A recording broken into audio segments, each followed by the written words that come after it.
Hola a todos, bienvenidos a un nuevo vídeo en el que vamos a resolver el examen de PCUNET ASIS de Biología de junio de 2023, del examen que se hizo en los tribunales de Caracas, Nueva York y algún país más, pero fuera de territorio español y fuera de Europa. Primera pregunta. Si un DNA bicaternario contiene un 22% de adenina, ¿cuál es el porcentaje de las otras bases nitrogenadas? Bueno, pues aquí tenemos que aplicar las reglas de Chargaff. La regla de Chargaff dice que la proporción de adenina es igual a la de timina, así que si tenemos un 22% de adenina, tenemos un 22% de timina, así que la respuesta correcta es la C. Pero también la proporción de guanina es igual a la de citosina, 28-28, y la proporción de purinas es igual a la proporción de pirimidinas. Es decir, la proporción de bases púricas, adenina más guanina, es igual a la de bases pirimidínicas, y la relación entre adenina más guanina y timina más citosina es igual a 1. Esto lo podemos calcular fácilmente. Fijaros, si hacemos 22 más 22, esto nos da 44, le restamos 100 y 56 lo dividimos entre 2, sale 28% de guaninas, 22% de timinas y un 28% de citosinas. Así que la respuesta correcta sería la opción C. Pregunta 2. ¿Las células T citotóxicas son anticuerpo, capaces de eliminar células infectadas por virus o parte de la respuesta humoral? Bueno, las células T citotóxicas no son anticuerpos y forman parte de la respuesta celular, no humoral. Así que también son células capaces de eliminar células infectadas por virus. Por ejemplo, las células T citotóxicas, también llamadas linfocitos T o CD8+, bueno, pueden, por ejemplo, pueden eliminar células infectadas por virus, como por ejemplo, como tenéis en la imagen, una célula dendrítica infectada por un virus de tipo intracelular. Obviamente, los virus son parásitos intracelulares obligados. Pregunta 3. Durante la replicación del DNA, ¿qué enzima se encarga de unir los nucleótidos después de la reparación de un error? A, la DNA polimerasa 1, B, la DNA fosforilasa o D, la DNA ligasa. Aquí la respuesta correcta sería la DNA ligasa. La DNA ligasa es una enzima de tipo ligasa que forma enlaces covalentes entre el extremo 5' de una cadena polinucleotídica y el extremo 3' de otra cadena polinucleotídica. Básicamente lo que hace es un enlace de tipo fosfodiéster. Pregunta 4. ¿Qué orgánulo contiene DNA? ¿Aparato de Golgi, ribosomas o mitocondrias? Bueno, pues el órgano que contiene DNA se trataría de las mitocondrias, por aquello de la teoría de Lee-Margulis, que pues las mitocondrias antes eran bacterias de vida libre y entonces tienen su propia información genética, que es un DNA circular propio de las células procariotas. Así que si contiene DNA serán las mitocondrias. ¿Cuál de las siguientes afirmaciones sobre la estructura de una proteína es correcta? Hay 4 niveles de estructura proteica, esto es cierto. El nivel primario se mantiene unido por enlaces covalentes de hidrógeno. El nivel primario es la secuencia de aminoácidos. B, las enzimas tienen un centro activo, que es una estructura tridimensional producida por la estructura secundaria de una proteína. Esto no sería cierto, sería la estructura terciaria. Y C, la estructura secundaria de una proteína se estabiliza mediante enlaces entre las cadenas laterales de los aminoácidos. La respuesta correcta sería la opción C. Recordemos que la estructura primaria sería la secuencia de aminoácidos, la estructura secundaria sería el plegamiento local de la cadena polipeptídica, la estructura terciaria el plegamiento tridimensional de la cadena polipeptídica y por último la estructura cuaternaria sería la asociación no covalente de varias cadenas polipeptídicas.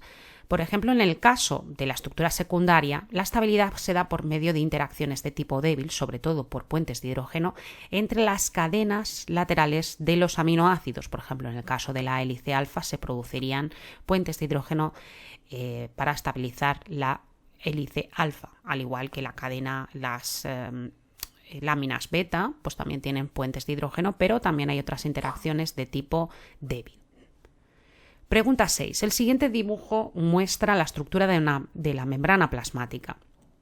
La estructura 7 representa una proteína transmembrana, una glucoproteína, una bicapa de fosfolípidos. Bueno, la estructura 7 representa una proteína transmembrana que aparentemente es una proteína de tipo canal. Pregunta 7. ¿Qué proceso se produce la mayor cantidad de ATP? Degradación de glucosa en piruvato, el ciclo de Krebs o la fosforización oxidativa.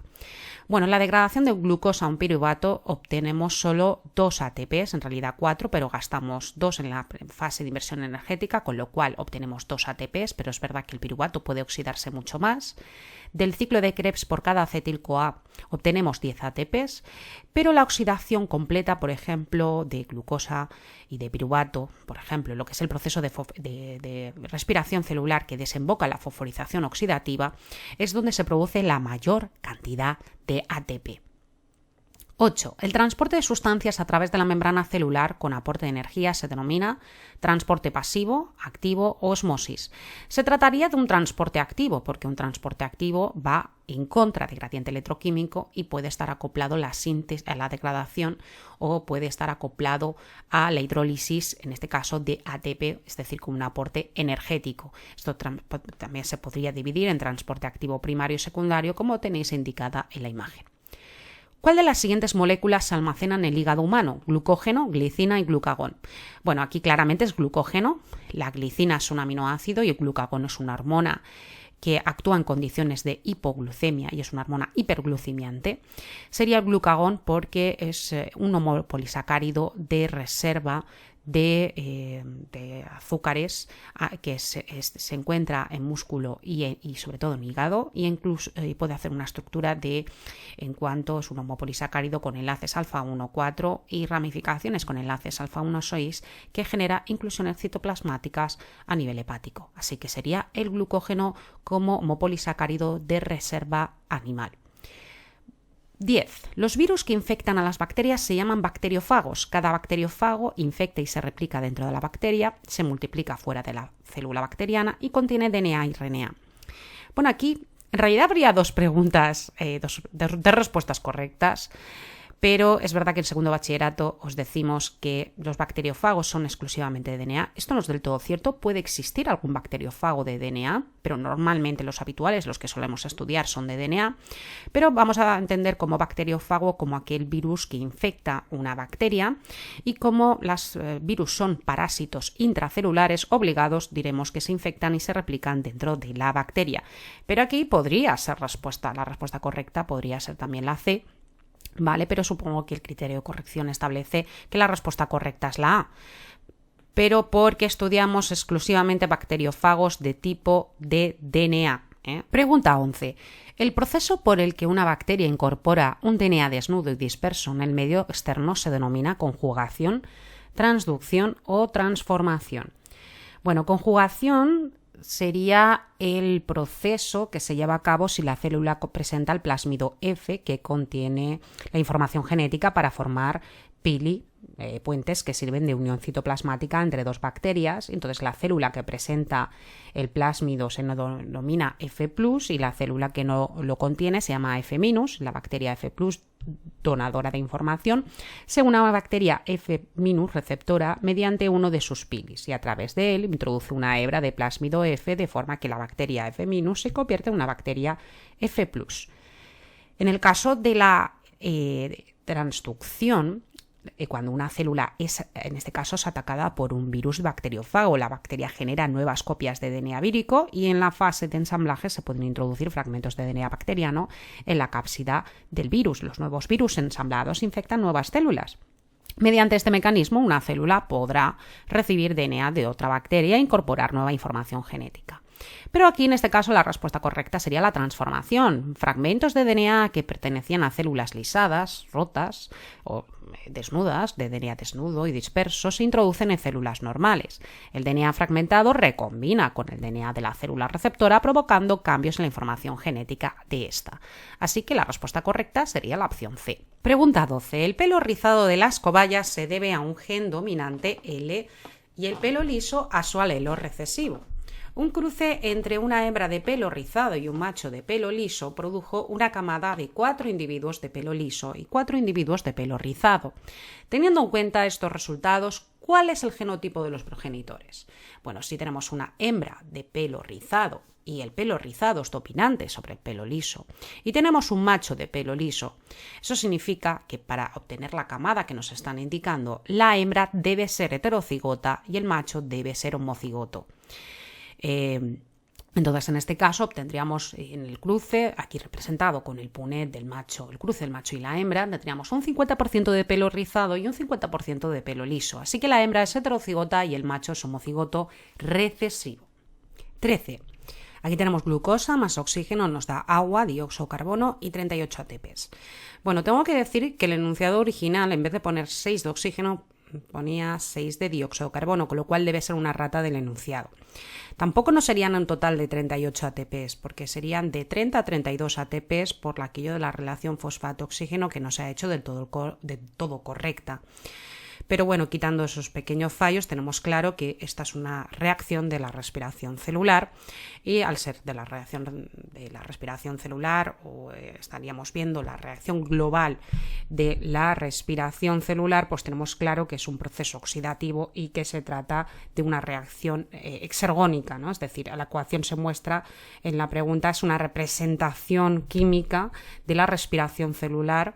De acuerdo, recordar que tiene 13 fases, tiene 3 etapas: la obtención de acético A, la oxidación del acético A y la cadena de transporte de electrones y la fosforización oxidativa. Entonces es oxidación exergónica, pero cuidado que aquí había una errata, varias erratas en el enunciado.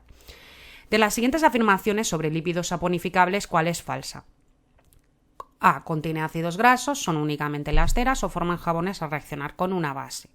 A ver, todo sería correcto excepto la B, porque los lípidos saponificables son aquellos que contienen ácidos grasos, pudiendo ser liberados mediante hidrólisis, y los lípidos saponificables, mediante reacciones de saponificación por hidrólisis alcalina, pues originan sales alcalinas que son jabones y el alcohol. Los lípidos saponificables son ésteres de ácidos grasos y un alcohol o un aminoalcohol. Entonces, decir que únicamente son lasteras, pues no es del todo correcto. ¿Lasteras son saponificables? Sí, pero no son las únicas que son saponificables.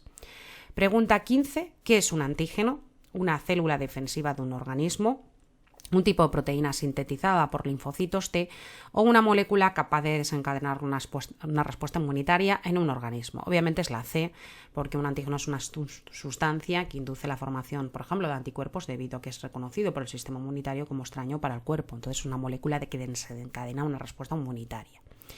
Bueno, vamos a la parte de cuestiones, la parte de desarrollo. Normalmente lo resuelvo en 2 vídeos distintos, pero en este caso voy a hacerlo todo en el mismo vídeo, porque es bastante corta la parte de desarrollo. Primera pregunta, en relación con la herencia mendeliana. ¿Qué es un gen? ¿Cómo se denomina el conjunto de genes de un individuo? Bueno, pues un gen es el segmento de DNA que contiene información para un determinado carácter y se denomina genotipo el conjunto de genes de un individuo. Luego B. Si tuviera una mosca de vinagre, Drosophila melanogaster, de fenotipo A, ¿cómo comprobaría si es homocigota o heterocigota? Razón en su respuesta. Bueno, pues haciendo un cruzamiento prueba, cruzándola con una mosca homocigota recesiva, AA, y el cruzamiento prueba consiste entonces en cruzar el fenotipo dominante con el homocigoto recesivo, y si alguno de los descendientes tiene fenotipo recesivo, será porque el progenitor era heterocigótico, mientras que si es homocigoto, pues todos los descendientes, homocigoto dominante, todos los descendientes tendrán el fenotipo dominante. Defina herencia ligada al sexo, herencia codominante y herencia intermedia. Bueno, herencia ligada al sexo es la herencia que va ligada al cromosoma X o Y.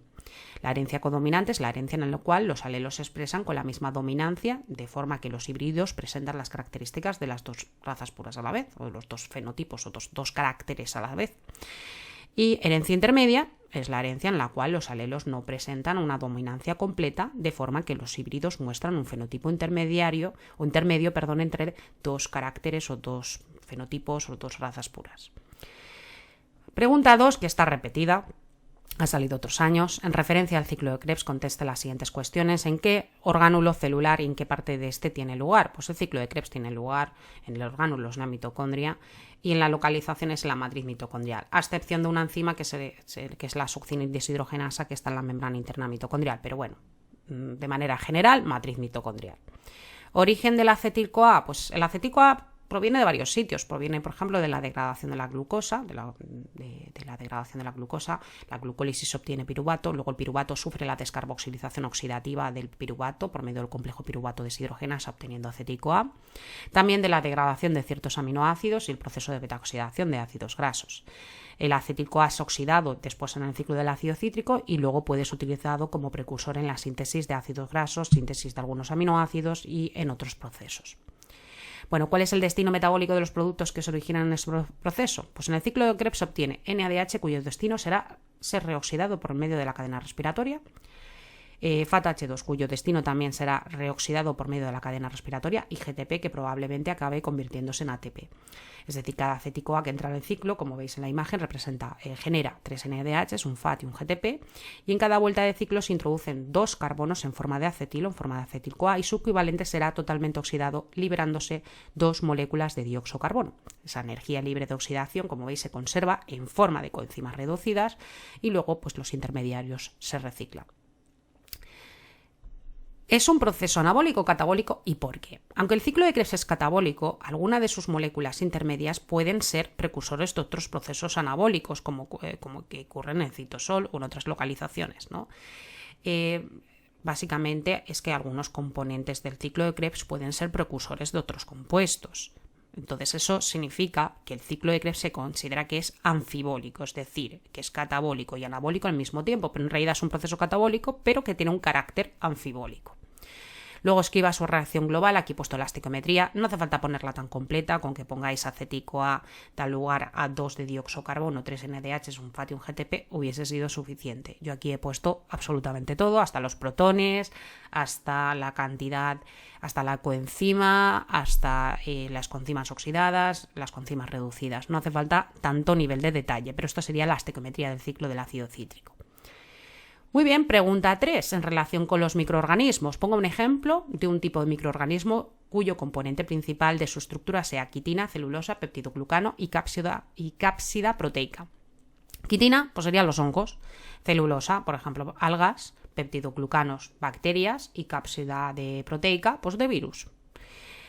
Pregunta B. La penicilina bloquea la formación de la pared bacteriana porque esta alteración provoca la muerte de las bacterias. Razón es su respuesta. La pared celular de una bacteria es una envuelta rígida. Su función es mantener la forma de la célula frente a cambios de presión osmótica, así como regular el paso de los iones. La alteración de la pared bacteriana provoca la muerte celular, ya que inhibe la función más importante, que es la de mantener su forma celular frente a cambios osmóticos. Cite componentes estructurales de la célula procariota, pues por ejemplo la cápsula bacteriana, pared bacteriana, membrana plasmática, perdón que chicos que aquí he puesto plasmática, ribosomas, inclusiones, orgánulos especiales y luego pues tilacoides, vacuolas de gas en el caso de cianobacterias y cromosoma bacteriano, plásmido bacteriano, por ejemplo, que no lo he puesto, DNA bacteriano, plásmido, ribosomas y luego, por ejemplo, pues flagelos y pelos o pilus. Es decir, podríamos decir, aquí no he incluido, sí he incluido ribosomas, pero recordar que puede haber 2 tipos de información genética. Puede haber el nucleoide, que es el DNA circular, y luego pues puede haber un DNA plasmídico. Vale, pregunta 4. En referencia al agua, responda a las siguientes cuestiones. Defina sustancia hidrófoba y sustancia hidrófila y cite un ejemplo en cada caso. Bueno, podemos clasificar las sustancias según su solubilidad en agua, que son las sustancias hidrófobas y las hidrófilas. Las hidrófilas son netamente solubles en agua. Entre ellas podemos diferenciar las sustancias iónicas, que poseen carga eléctrica neta, y las sustancias polares, que presentan en su molécula cargas parciales. Muchas biomoléculas son sustancias iónicas, como las sales minerales y las biomoléculas orgánicas poseedoras de grupos funcionales ionizados al pH de la célula, por ejemplo, aminoácidos. Otras muchas son sustancias polares, como las biomoléculas orgánicas, que con grupos funcionales capaces de formar puentes de hidrógeno, por ejemplo, los azúcares. Bueno, aquí he puesto más de un ejemplo. En el caso de las sustancias sustancias hidrofóbicas, son totalmente insolubles en agua, se caracterizan por no poseer cargas eléctricas netas ni parciales, es decir, son totalmente apolares. Este carácter apolar les impide establecer interacciones con las moléculas de agua, es más, interfieren con los puentes de hidrógeno entre ellas, por lo que cuando se encuentran en un medio acuoso tienden a agregarse y precipitarse. De este modo ofrecen al agua la mínima superficie de contacto posible y así se minimizan también las interferencias que ejercen sobre los puentes de hidrógeno entre sus moléculas. Algunas biomoléculas, como las grasas neutras y las ceras, son de naturaleza hidrofíbica. También lo son los gases biológicamente importantes como el oxígeno, el dióxido de carbono o el nitrógeno, que son poco solubles en agua porque se tratan de sustancias que son apolares. Bueno, quizá no hace falta hacer una definición tan específica, pero bueno, lo he visto oportuno. Aquí nos dice después en el B que nombremos 3 funciones del agua que sean de importancia biológica. Bueno, yo he escogido estas 3 que tenéis aquí, podría haber muchas más, ¿de acuerdo? Después de enunciar estas 3, a explicar estas 3, os digo alguna más que podríais haber puesto. El agua es la molécula más abundante de la materia viva. Los organismos pueden obtenerla directamente del medio ambiente o generarla a partir de otras moléculas mediante diferentes reacciones químicas. Y presenta pues, una serie de propiedades inherentes a su estructura molecular que permiten la realización de funciones biológicas imprescindibles para el mantenimiento de la vida. Yo he elegido 3. La primera que he elegido es la elevada cohesión molecular. Entonces, el hecho de ser un fluido dentro de un amplio margen de temperatura permite al agua dar volumen a las células, turgencia a las plantas e incluso actuar como un esqueleto hidrostático en algunos animales invertebrados. También explica las deformaciones que experimentan algunas estructuras celulares, como el citoplasma, o la función mecánica amortiguadora que ejercen las articulaciones de los animales vertebrados, constituyendo el líquido sinovial que evita el contacto entre los huesos. Como me dice un ejemplo de la importancia, pues la elevada cohesión molecular me parece un ejemplo muy interesante. Otro ejemplo interesante sería el elevado calor específico. Las moléculas de agua pueden absorber gran cantidad de calor sin elevar por ello su temperatura, ya que parte de la energía es empleada en romper los enlaces de hidrógeno. Esta propiedad explica su función termorreguladora al mantener la temperatura interna de los seres vivos. Y después una tercera propiedad que he puesto es la densidad, que es máxima a 4 grados. Siempre decimos que el agua tiene una densidad anómala, por lo que en estado líquido es más densa que en estado sólido. Esta propiedad permite la vida acuática en climas fríos, ya que al descender la temperatura se forma una capa de hielo en la superficie. Esta capa flota y protege de los efectos térmicos del exterior al agua líquida que queda bajo ella, permitiendo la supervivencia de muchas especies. Pero bueno, podríais haber dicho otras cosas. Podríais haber hablado de la elevada tensión superficial, ya que las moléculas de la superficie del agua experimentan fuerzas de atracción netas hacia el interior del líquido. Esto favorece que dicha superficie oponga una gran resistencia a ser traspasada y origina una película superficial que permite, por ejemplo, el desplazamiento sobre ella en algunos organismos.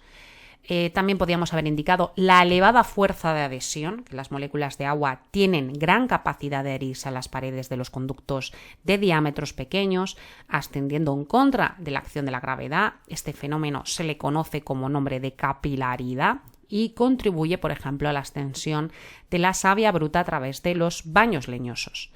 Luego, el elevado calor de vaporización. Cuando el agua pasa de estado líquido a estado gaseoso, necesita absorber mucho calor para romper todos los enlaces de hidrógeno. Cuando el agua se evapora en la superficie de un ser vivo, absorbe calor del organismo, actuando como regulador térmico. Gracias a esta propiedad se puede eliminar gran cantidad de calor con poca pérdida de agua. Y luego otra propiedad sería el elevado calor latente, el bajo grado de ionización y la elevada constante dieléctrica, ¿de acuerdo? Porque el agua es el principal disolvente biológico que permite el transporte de sustancias en el interior de los seres vivos y su intercambio con el medio externo, facilitando el aporte de sustancias nutritivas y la eliminación de productos de desecho. Y bajo grado de ionización, creo que lo he dicho, y elevado calor latente. Es decir, en resumen, propiedades que podíamos haber dicho es elevada cohesión molecular, elevada tensión superficial, elevada fuerza de adhesión, elevado calor específico, densidad anómala, elevado calor de vaporización, elevada constante dieléctrica y bajo grado de ionización, y finalmente podríamos haber hablado del elevado calor latente. Todo eso podrían haber sido funciones del agua que sean de importancia biológica. Muy bien, pregunta C. ¿Qué le ocurre a una célula animal cuando se introduce en una disolución hipertónica? Cuando el medio externo celular es hipertónico con respecto al medio interno, sale de la célula agua por osmosis, lo que provoca una disminución del volumen celular y un aumento de la presión osmótica en el interior celular. La célula animal, en este caso lo que nos preguntan, sufre el fenómeno de crenación como consecuencia de la salida de agua de la célula arrugándose. Yo aquí he puesto el ejemplo en el caso de una célula animal, por ejemplo, en el caso de un eritrocito.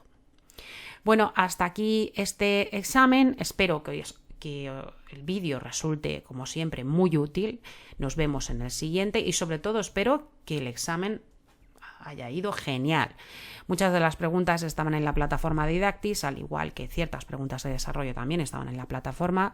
Ha sido un examen bastante asequible. Quizá creo que ha sido un poco más fácil que el que pusieron en territorio español, pero bueno, es un examen que, bueno, pues se puede sacar muy buenas notas, pero es verdad que no se está aplicando tanto lo que son los criterios de competencias. Bueno, aquí sí que detecto alguna pregunta de alguna EBAU, por ejemplo, de Aragón y demás, pero quizá el próximo curso, a lo mejor el examen, se trabaje un poco más las competencias. Bueno, chicos, muchas gracias, nos vemos en el siguiente vídeo y hasta luego.